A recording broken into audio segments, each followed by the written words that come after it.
in life, we will gravitate towards what feels familiar, whether or not it's good or bad for us. So this is why we often chase toxic relationships, because our relationships, or the people that we're romantically attracted to or attached to, often reflect the relationship that we had with our parents. So for example, when you were a child, if you had to compete a lot for your parents' attention, or one parent's attention, maybe just your mom's or your dad's, but you had to constantly do things to try to get them to notice you, you may have felt very neglected or abandoned in some way. You might chase somebody in adulthood, usually a romantic partner, but can also be friends. It can also be a reflection of all of your relationships, but we'll talk just about romantic partnerships. You may then in adulthood be attracted to somebody who has who treats you the same way as your parents did, or as that particular parent did, of not really giving you an adequate amount of love and attention.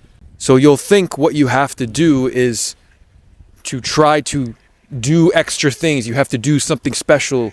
You have to kind of be the people pleaser or the nice guy or the nice girl to get this person to like you.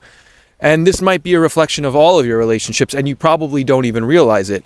That's just what feels familiar, you know what I mean? Because that's what you were used to in childhood. You were used to having to go above and beyond just to get your parents to notice you, or to try to impress them. Another example is if you felt very lonely in childhood, you may have compulsively latched on to anybody that showed you any kind of affection or love. So again, if your parents were kind of distant and you felt very isolated and lonely, you may have latched on to, maybe some person in the supermarket who told you look cute or something, or like a stranger, or even like a teacher or somebody who showed you affection that wasn't your parents. You may have really latched onto them. And again, this will happen in adulthood.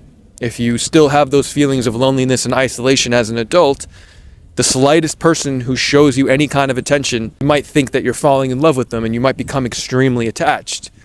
And this is kind of the point I was making in a video I did a couple of weeks ago called "Please Try Not to Fall into the Love Trap." I think a lot of people didn't really listen to the point I was trying to make. I wasn't saying that love in general is a trap. I'm saying this sort of false sense of love and attachment that we feel in the beginning for certain people is a trap, because it's not real. It's just our trauma surfacing. We're developing trauma bonds to people.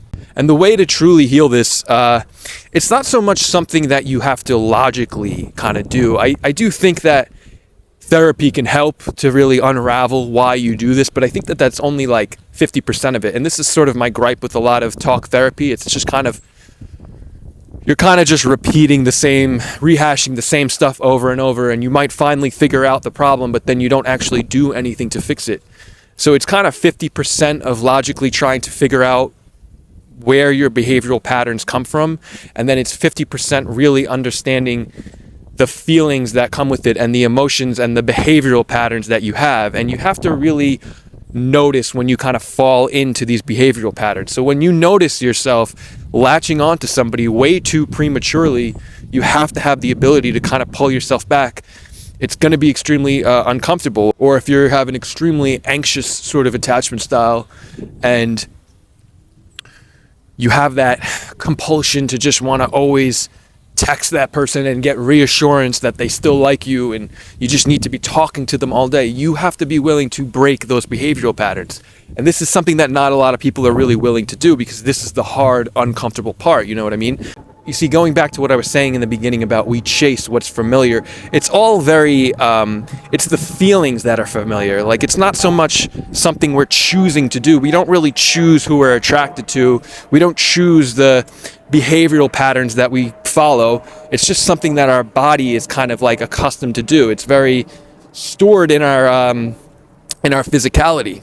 So you might say, like, oh, well, how do I stop chasing these people, or how do I break these behavioral patterns? It's not so much something that you do. I think it's more about something that you don't do. It's kind of like you notice when this is happening, and you have to be willing to break those toxic behavioral patterns. This is why it's really, really important to get in touch with the way that you feel and your emotions. And this is also why talk therapy is kind of becoming a bit of a thing of the past, and we're focusing more on somatic therapy, which is more about feeling. It's more about healing through the body as opposed to just sitting there and talking about things. You see, generally, people who aren't into this kind of work don't even realize the toxic behavioral patterns that they probably have when it comes to how they relate to other people. They might not understand things like avoidant attachment style or anxious attachment style, or just not really understand why they do some of the things they do. It's all very unconscious. It's just something that our body it's like we're on autopilot. We don't even realize it. We're just used to it. And many people may realize, I don't think it's much of a mystery that if you're dating somebody who's abusive towards you, I don't think it's much of a mystery that this person's not good for you, but it's so familiar to you because maybe your parents treated you the same way, and it just feels so familiar, so you're just used to it. So that's why you keep running back to these types of people, because we're creatures of comfort. We like what feels good. We like what feels familiar. We don't want to experience new uncomfortable things. We don't want to face uncomfortable, hard truths. This is why a lot of people might feel very bored in a good relationship, or when they meet somebody who's actually pretty good for them. I mean, they might genuinely just not be into it, but if you're finding everybody that you meet or everybody that you date boring, it's because you're addicted to chaos. Your body needs that drama and that chaos. This is why so many people love to start drama and they love to pick fights, and because that's literally what they're used to. That's how they grew up, It's really important to just look back at the way that you were raised and the relationship that you had with your caregivers, because this is going to tell you a lot about yourself. Generally, people who are very securely attached had good relationships with both a male and a female figure, although I don't think that's 100% necessary. I mean, I think just really growing up in a healthy home, having your emotional needs met as a child was extremely important, and being able to express yourself freely without being condemned, or like if you grew up in one of those households where, nobody ever talked about feelings whatsoever, and, it was almost like shameful to feel anything or to be truthful about what you were feeling, you might have more of avoidant attachment style, and you might not be good at forming relationships with people. They might seem really uncomfortable and scary. And that's another area that you would need to, that's another uncomfortable area that you would need to explore. You would have to maybe open yourself up a little bit more, You have to be willing to break those behavioral patterns that you're so used to, that you're so comfortable with. You have to be willing to do things differently. You have to be willing to not latch on to every person that shows you attention. You have to be willing to not try to chase for that person's attention and love when they're not really giving it to you. When you're clearly sacrificing your own needs and sacrificing yourself for them, you have to be willing to see when that happens and stop it. Awareness is everything. It's all going to come back down to awareness. I mean, in pretty much any video I've ever made, it all comes down to you having enough awareness to face what's happening in the present moment, whether that's what you're thinking or what you're feeling. And the more that you shine awareness on it, the more that these things can kind of correct themselves, actually. That's what's interesting. So even, let's say you are kind of still falling into those behavioral patterns of chasing people. If you just like this is what I did, like if you just over time start really noticing it and really paying attention to it, not even necessarily trying to stop it or resist it, it's not so much about putting up a resistance to it, but more so just being aware of it. Over time, it kind of like corrects itself a little bit. It'll sort of like, you'll kind of just start realizing, you'll look at it more objectively, I guess you could say, and you'll just start realizing that, like, this isn't who I truly am. This is not how I want to be. And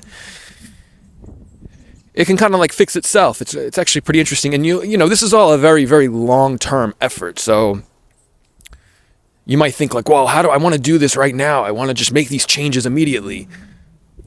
I'm sorry, it takes a long time. It's these months and years. Like, healing this kind of trauma takes a very long time to truly change. And this is why most people don't really change, even though they genuinely want to, and they say they will, but they don't, because they don't realize the amount the immense amount of effort it takes to truly change these sorts of behavioral patterns.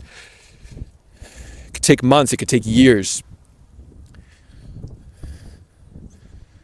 But the first step going forward, I think, personally, this is all just my experience, but I would say most people in the psychology field would probably agree with me, is to really just be very aware of the way that you respond to people in all of your relationships. Notice the things that trigger you. Notice the things that give you anxiety. Notice the things that bring you discomfort. And sit with that feeling when it comes. Don't be so quick to think you have to do anything, but it's more so about sitting and being with a lot of this. And over time, I think things will unfold the way you want them to.